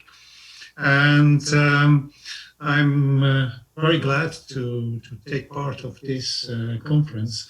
And for answering your question about the different academies, they were really all over the country in the 18th century, even in big cities with goldsmiths corporations, but also in small cities without a goldsmiths corporation. And that's very typical for the 18th century, that a silversmith or goldsmith could both have an education at an academy or in a goldsmith's or silversmith's workshop. That brings up lots of parallels with other places too. So these are very much as a result of unframing art history from national cultural boundaries. Yes. That we even see that these are connections and ways of working. Yes. Itinerant or forced migration, those specifics should never be lost from view, but it's very interesting methodologically how to recover materials that cross national 19th century national boundaries, but also media boundaries, which is such a powerful aspect of your wonderful talk. I would like to move to, not to be so abrupt, but I don't want to run out of time either. I would like to move to a more general question, and I'm going to preface it because Tim Ingold, who's here somewhere too, has been such an important articulator of the need to incorporate indigenous views into our thinking about the world in this era of climate destruction, especially important by thinking about socio becomings and not continuing to divide the world in terms that are very deeply ingrained in Western philosophy and epistemology of nature and culture. And that has been such an important aspect of the talks that we've heard today, but I think it could also work for European, to unframe European craftsmen and artisans too, because in this early modern period, metals were alive. They had properties. They were dealt with a kind of respect very different from our modern, more static categories. So that was my long-winded preface to picking up a question from the chat to everybody. Is it possible that the idea of flow is at all related to the physical properties of silver, which does indeed seem to flow when hammered and worked by the silversmith? Could I take that a little bit, because I actually have like a thing against the idea of flow. I mean, I think that there's flow, but I recently published an article recently, a chapter where I expand on it a little bit. I think that the idea of when you're working with metal, I mean, of course, you know, there's Deleuze and Guattari and Bennett, who draws from Deleuze and Guattari, talking about the relationship of flow to metal and transformation. But anyone who's really worked in metals will come up with the fact that there's blockage, and there's even in flows of water, there's ebbs and flows, and there's dams, and there's breaks, and there's drought. So even if we're going to continue with that type of analogy, I think it's just much more complex than, and I think that the rhythms of life and rhythms of work, it is in their modulations that processes and techniques become affective and effective. Very good to call our attention to the breaks, the fragments, the loss, the provisional reconstructions of our historical understandings of the world. Would somebody else, would Wim or Maggie like to pick up that question from your own perspectives? engage with Michelle Yeah. and I look back and forth. Okay, I think it's interesting what the questioner said about the property of silver appearing to flow when hammered and worked by a silversmith. Some other metals do as well, but I'm not familiar with working silver as a metal, but I can imagine that it would seem to flow, and craftsmen working with other metals. At the weekend I was actually at a workshop about peening blades for scythes, and the woman giving the workshop talked about the metal flowing as well. I think it has interruptions, yeah, and I think the stories from Lipez show that the flow has definite interruptions. It stops and starts. There are obstacles. Things go wrong. Mines get closed. Miners have to run away and leave their debts behind them. But I think this idea of the physical property of silver is interesting. I'm not sure how much in my research the miners I was talking to were aware of working with metallic silver, because they always worked with ore and it always gets concentrated away from where they are. Interesting. Thank you. I just can add, Claire, that and to the audience, that there are many ways to work with silver. It's not only the hammering for flattening or to embossing or chasing silver, but you can also roll the silver, casting. There are also very different techniques, and they have each technique have its own purpose to bring silver to an object, and that could be very different. And the silversmith is working in very different stages, also using heat in between the process. So the making of silver is really a process with different techniques to use. I think all three of you have brought in the complexity that we not smooth things over into easy metaphors. And then Tim Ingold has a comment in the chat to everyone. Could I suggest, he says, that fluid and the liquid are not quite the same. So that which is fluid, that which is liquid, there are so many resonances. I love the way that the metaphors, the material metaphors, have grown out of your specific research without losing sight of the specificities of what you're dealing with. So that's another kind of fluidity that's not liquid, but a hermeneutic process of having a sort of a, and it's not abstraction exactly, I don't have exactly the right words, but it is a kind of allegory of reading that involves us as researchers in the data that we're dealing with and discovering in our own life paths. So more things from the chat today than live things. Let me read a few of these, unless one of you would like to have a comment in between until I move. I would just say that what Wim was talking about was extremely important, that when I was trying to explain, it was, yes, it becomes metaphoric, but if you're working with metals, they go, depending on what technique you're using, and then because you're annealing, the metal changes, its viscosity isn't the right word, but malleability, it changes, and so that is part of why I was saying there's distinctions.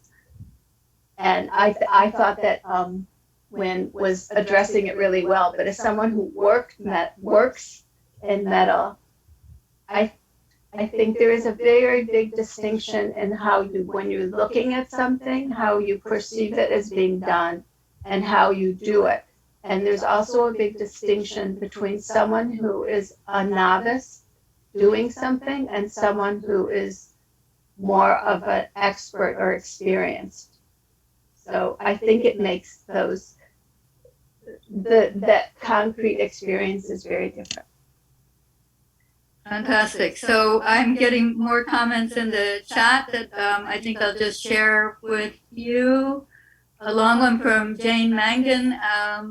Kudos to Helen and everyone. She says she feels lucky to be at an early stage with her own project on material culture and silver objects, so that she can learn so much from this experience. Oh my gosh, that certainly, I resonate with that one. And the attention to the materiality of silver in many different contexts has given me lots of new questions for my own work. Thank you to Jane and Marjorie and everyone.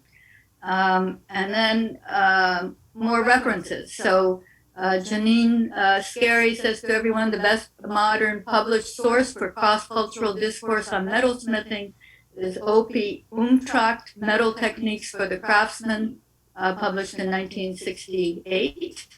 The indigenous miner, writes Carolyn Law, understands it perfectly. The vocabulary of silver mixes up liquid and solid, liquidity in the monetary sense, current and currency. There's that multi-layered metaphoric process at work. And Wagner, to us all, a lovely description in an 1830s American encyclopedia by Abraham Rees describes the working properties of copper as soft and tenacious. And now Helen asked us to wrap it all up. So I will stop narrating the chat. Metaphors of flow are very complex. That writes one more comment. So Helen, I'm going to now relinquish my mic to you so that we can have that final discussion. Thank you all very much for a terrific morning from me, afternoon for you. Thank you, Claire. And thank you, Wim, Michelle and Maggie for your fascinating papers.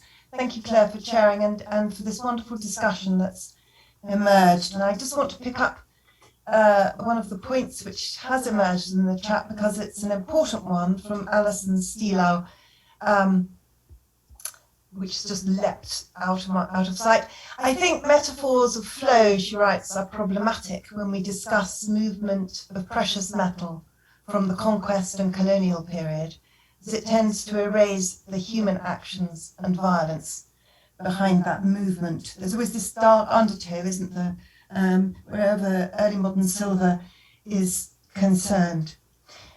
Thank you all very much indeed. I'd like now, quite briefly, because we're running out of time, to open the floor to all of you for any further questions or reflections, and if possible not in the chat, because I find it very difficult to monitor, but on any aspects of what you've heard today or over the last 3 days. We've had some very wide-ranging papers from all kinds of different disciplines and points of view, many intersections, but also I'd be interested to know about what we haven't heard about that you think we should have heard about, either because of restrictions of time or emphasis or knowledge or deliberate erasures that have remained unchallenged. So you can think of it, if you like, as a sort of wish list for the publication that will follow. So please don't be shy and do raise your hands in the reaction box, or if you must, talk in the chat.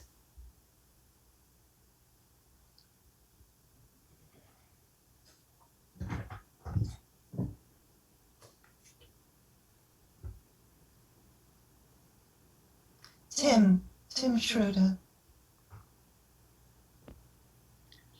Well, thank you, Helen. And this is something we touched on by email yesterday afternoon. But it was sparking really from Marlene's paper that regrettably I didn't hear all of, because I got interrupted by an urgent phone call. But it seemed to me that she was touching, certainly in the realm of religious vestments, on the kind of spirituality that is conveyed by precious metal. And I just thought it might be helpful to mention that this it was articulated a very, very long time ago by Abbot Suger of Saint Denis in the 12th century, who wrote a book called De Administratione, and where he articulated a sort of theology of gold and silver. And he's argued that precious metal and gemstones reflected the glory of God and gave the faithful a vision of divine perfection. And he said, to quote one line from him, that the noble work is bright, but being nobly bright, the work should brighten the minds, allowing them to travel through the lights to the true light, where Christ is the true door. The dull mind, he says, rises to the truth through material things. In other words, he's saying that really, the intelligentsia, such as myself, the princes of the church, we don't, of course, need these things, but ordinary people need them because it gives them a sort of vision of heaven. Yes, thank you. Suger is so wonderful about that sort of thing. And in light of, some of the discussion we've heard, actually, and the work of people like Bisola Pencheva, I think, again, we have to revisit Suger with the idea of allowing the shimmering elements of those precious metals to be more present. So, so much has always been placed in relation to an analysis of Suger on value and of fixity of these substances, as if their enduring quality is all that matters, but the evanescent and passing, fleeting presence also seems to me to be. He gets quite emotional about it in a sense. He talks about these objects transporting him from material to immaterial things, and that they persuade him to examine the diversity of holy virtues. And he said that when he's contemplating these objects, it seems to transport him above the earthly level, neither completely in the slime of earth nor completely in the purity of heaven, which I think is rather a lovely idea. Yes, lovely. Thank you. Thank you. Any further comments or suggestions or reflections? Along the lines of what you're discussing, I'm not going to go into it, but there is a lot of writing, like about West Mexican copper, the relationship of the shiningness, the different colors, the relationship to the god of moon, the god of fire, and there's beautiful translations in the book by Dorothy Hustler on the sounds and colors of power. It's an early book now it's early, from the 90s, and she has translations from the Nahuatl that are really describing also the relationship of sound to sparkle or to glimmer. And so there's different notions of divinity, and I think that it's helpful in the project to think about the various ways that people think about spirituality and not only a one God. And these were also totally embodied in the metalsmithing itself. It's part of the practice. These weren't separate. It became separate, maybe we could say, when the Spanish, when they were colonized and they were turned into laborers. Yes, thank you so much.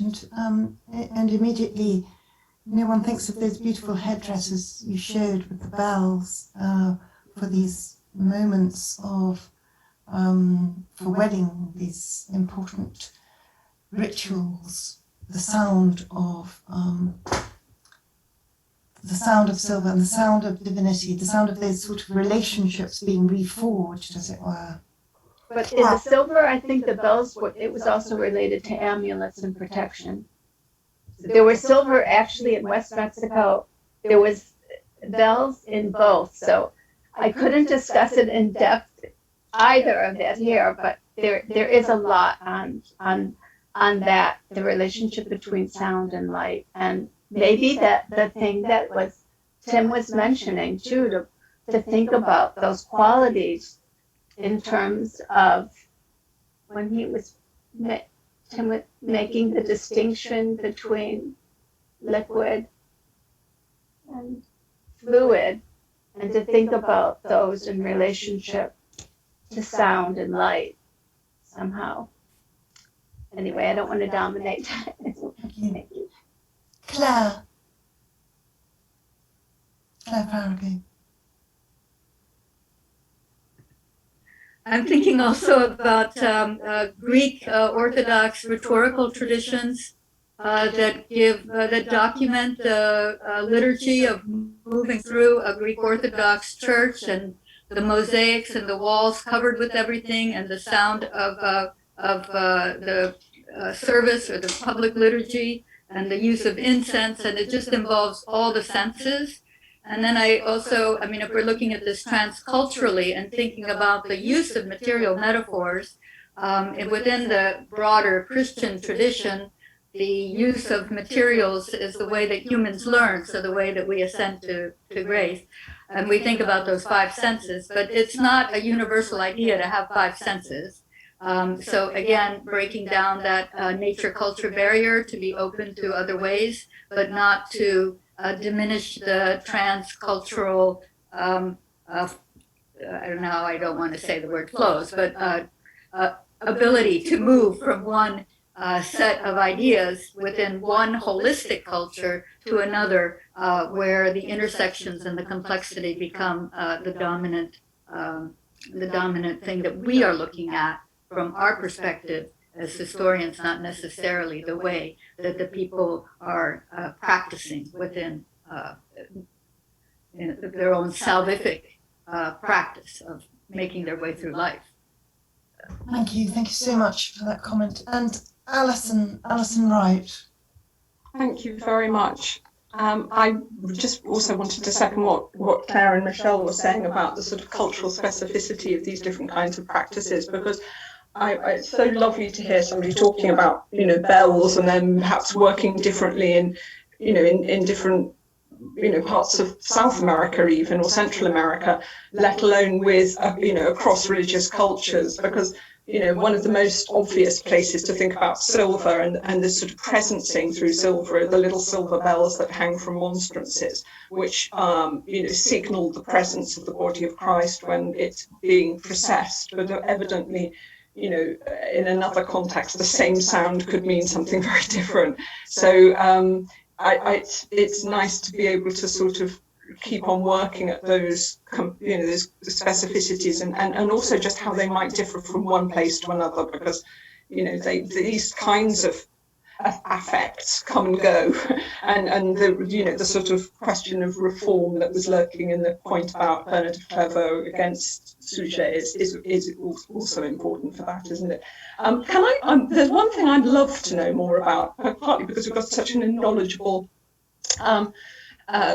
group of participants and audiences, where we have examples of silver which has been made to speak of where it comes from, because I think that's another aspect of cross-cultural and cross geopolitical space ways of thinking about what silver can do, is the different ways of making it eloquent, because I was just so struck to come back to those cups with the Potosí mountain on it, because it did seem to be a sort of visual way of referencing the place of origin, if you like, or the identity of the cup.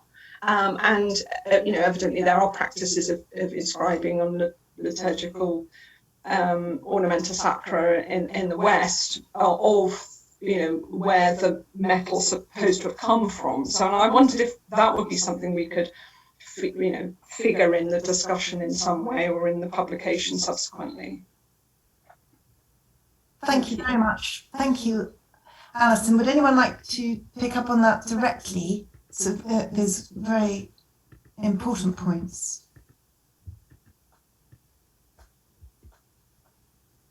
Then let's go to Amy Thomas.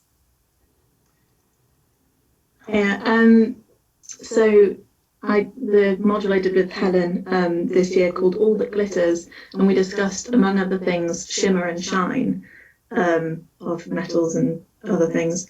And something that we didn't really touch on was where these things that shine come from. So just interesting to think about mining, and maybe something that I should look into further is the idea of what the properties of silver are when it is in the mine, and the idea of shimmer at that point rather than as an end product.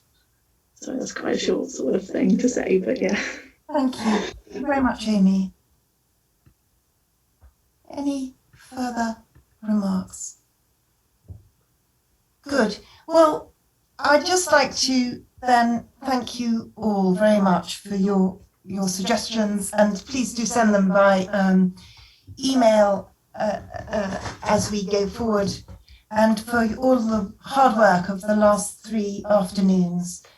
Very special thanks to our speakers for their wonderful papers, all their ideas and their very specific erudition, which is tremendously valuable. It's not at all that we want to meld all silver into the same hunk of metal, far from it. It's actually, if I can take up something that Michelle said about making worlds and trying to allow the worlds of silver, the multifarious, shifting, compressed, lost, and evasive worlds, to be those which we seek after, sometimes even when we know that we cannot quite ever catch them. And I'd like to thank also our chairs who've done such a splendid job. Thank you all very much indeed. And final thanks today to Simon Malone for his brilliant technical work behind the scenes. He's done so much to make this possible. Thank you very much, Simon. And to Marjorie Coughlin of the Department of History of Art, who's worked flat out, as far as I can see, morning to night, and never ever showed any wrinkle of irritation or fluster. It's a truly remarkable, sterling performance. Marjorie, thank you very much. Now, ordinarily in a conference, we'd all go out to dinner now and have a nice long cool drink in London as we planned. Alas, that will have to wait for another day. What we have instead, and this has been such a lovely way to end the afternoons, we have David Hammond with his magical music and the sound of silver. So I'd like now to go over to David. But before we do, could we once again rupture the paradigms of Zoom and just thank everyone all very much, including David, now with applause.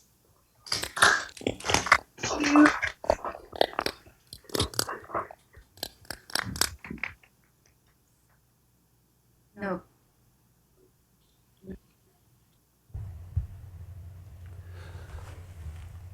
Thank you again, Helen, and good afternoon, everyone from York. As the Matter of Silver conference draws to a close today, I'm delighted to bring you 3 more pieces to round off the day. The first is a piece by Richard Strauss, An einsame Quelle, which is an impression of a spring bubbling with silvery water. Strauss is possibly best known for large-scale orchestral works, but this piece shows a much more intimate example of the composer's early work from 1884. And then moving back to South America for the next composition, one of my favourite composers, the Argentinian Astor Piazzolla. I've chosen this piece, Mar del Plata 70, as it has 2 links to silver. I'm aware that a lot of my research comes from Wikipedia, so I'm hoping that what I'm reading is correct, but Argentina is named after the Italian word for silver, and Piazzolla's hometown, Mar del Plata, is named after the Spanish word for silver and also the Rio del Plata river. Both these names probably relate to the Silver Mountains legend or Sierra de la Plata of 16th century Europe.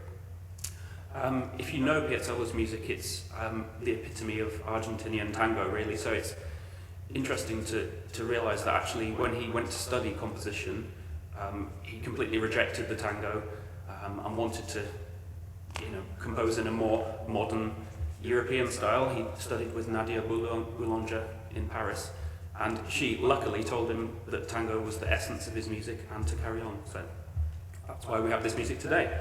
And then to conclude the musical journey, I'd like to play two dance tunes to you with very similar titles.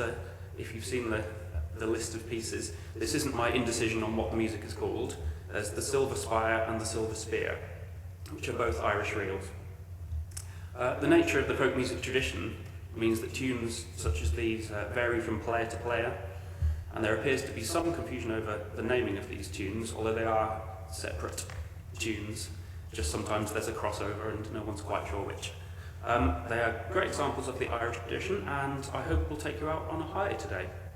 So it just remains for me to say thanks again to Helen, to Marjorie and to Simon, and for all of you for having me at this part of this conference. It's been a wonderful experience for me as well as a musician who's not been able to do very much for a year or so. So here we go. I wish you all the best. Thank you.